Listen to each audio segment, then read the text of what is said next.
안녕하세요. 스몰캡스입니다. 오늘은 오픈엣지 테크놀로지 기업과 관련된 소식에 대해서 공부해 보았습니다.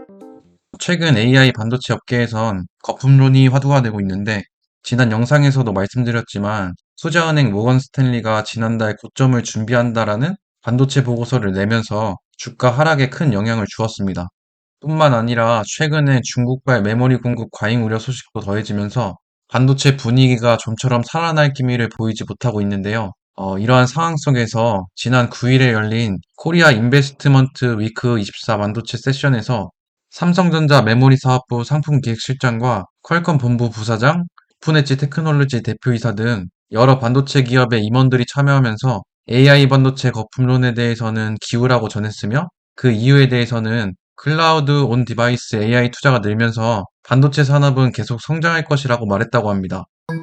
다음은 메모리 성장은 계속된다라는 제목의 내용인데요. 코리아 인베스트먼트 위크의 강연자들은 클라우드 AI 시대에 반도체 성장에 대한 전략을 중심으로 설명했다고 하는데, 주된 내용으로는 클라우드 AI는 중앙 서버를 통해 구현되는 대규모 서비스이고, HBM이 들어가는 AI 가속기가 클라우드 AI의 필수품이라고 하는데요.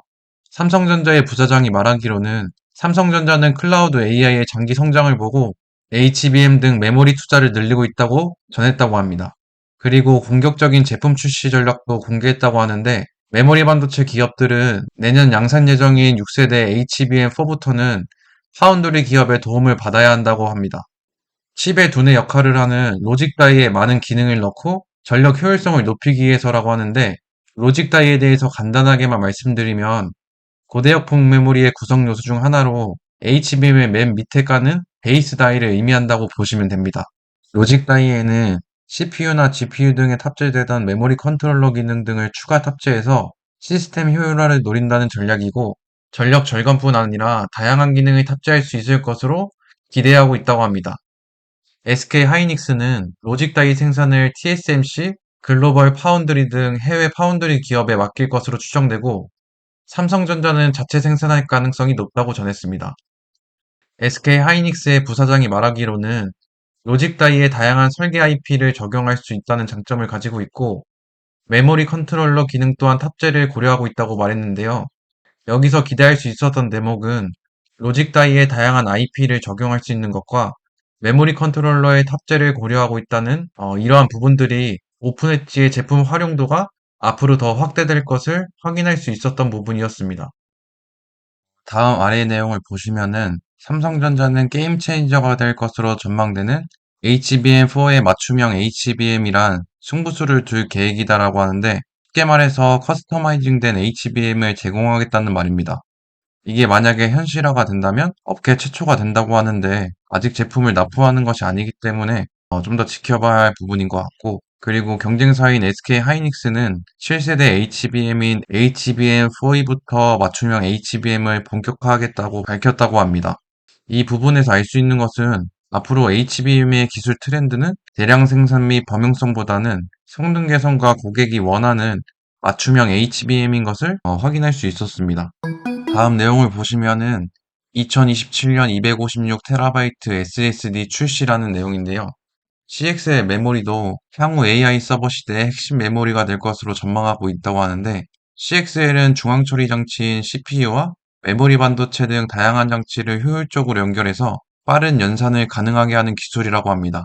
삼성전자는 지난 3월에 CXL을 적용한 D램인 CMMD 관련해 서버 관련 세계적인 솔루션 업체인 레드햇의 인증을 받았고, 메모리를 공유할 수 있는 묶음박스 형태의 CMMB 개발도 진행 중이라고 합니다.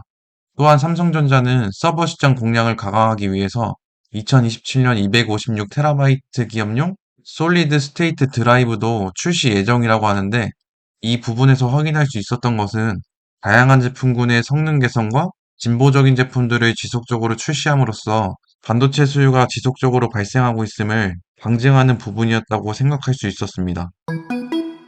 이어서 다음 부분은 국내 반도체 기업인 삼성전자와 SK 하이닉스 기업이 글로벌 기업들 간의 협업이 잘 이루어지고 있다는 소식이었는데요.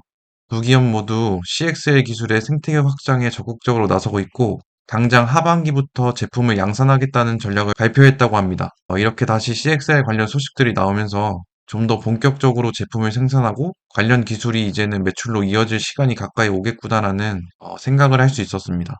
그리고 이와 관련해서 오픈엣지 테크놀로지도 CXL에 적극적으로 뛰어들고 있으며 이 대표는 CXL을 활용하면 서버 내 CPU 옆 D램을 많이 배치할 필요가 없어서 물리적인 제약이 줄어든다면서 CXL D램 컨트롤러 설계용 IP를 공급 중이라고 전했다고 합니다.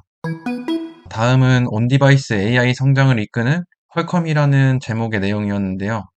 다음 내용을 보시면은 향후 AI 전성기를 이끌 서비스로는 스마트폰 등 기기가 자체적으로 실행하는 AI인 온디바이스 AI가 꼽혔다고 합니다. 통신용 반도체 설계 최강자인 퀄컴이 온디바이스 AI 전용 칩 시장 공략에 적극적이고 현재는 PC, 스마트폰용 AP를 출시했으며 앞으로 AI가 적용되는 로봇 등 다양한 기기에 특화된 칩을 내놓을 계획이라고 합니다. 온 디바이스 AI는 기기에서 직접 AI를 구동하기 때문에 전력 소모를 줄이는 게 핵심 경쟁력이고 메모리 IP 기업들도 커지는 온 디바이스 AI 시장을 뒷받침하기 위해서 저전력 제품 개발에 주력할 계획이라고 합니다. 이에 삼성전자 부사장은 프로세스의 연상 기능까지 담당하는 메모리 기술인 PIM을 LPDDR5X 등 모바일용 D램에 접목할 것이라고 전했다고 말했습니다.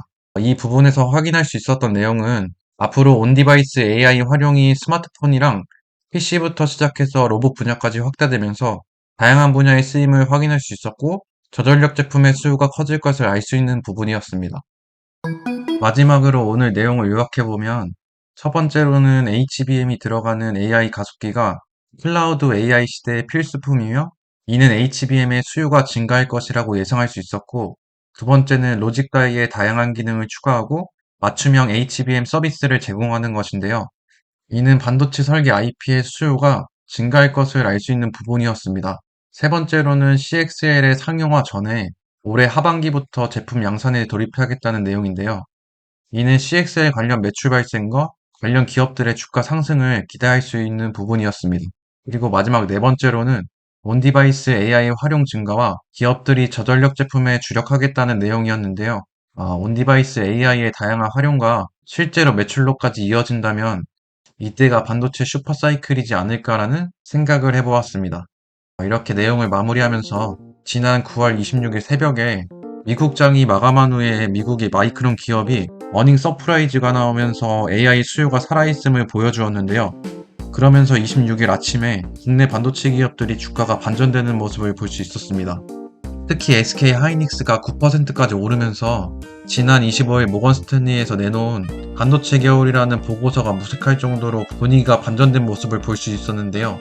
이렇게 증시가 하루가 다르게 변하는 모습을 보면서 역시 기사를 맹신해서 주식을 판단하는 어리석은 행동을 하면 안 되겠구나라는 생각을 다시 한번 할 수 있었고 기사는 참고 정도만 하고 현재 대형 기업들이 어떠한 방향성을 갖고 또는 기술 트렌드는 어떻게 변하는지 정도만 판단하면서 자신의 기업에 집중해야겠다는 생각을 하게 되었습니다.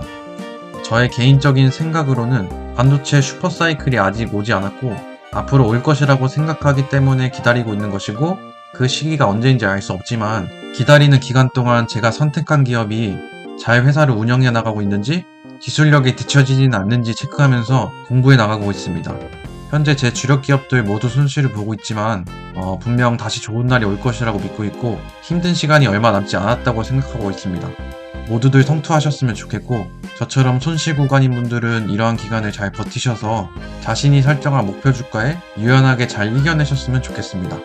오늘도 시청해주셔서 감사드리고 행복한 하루 보내세요.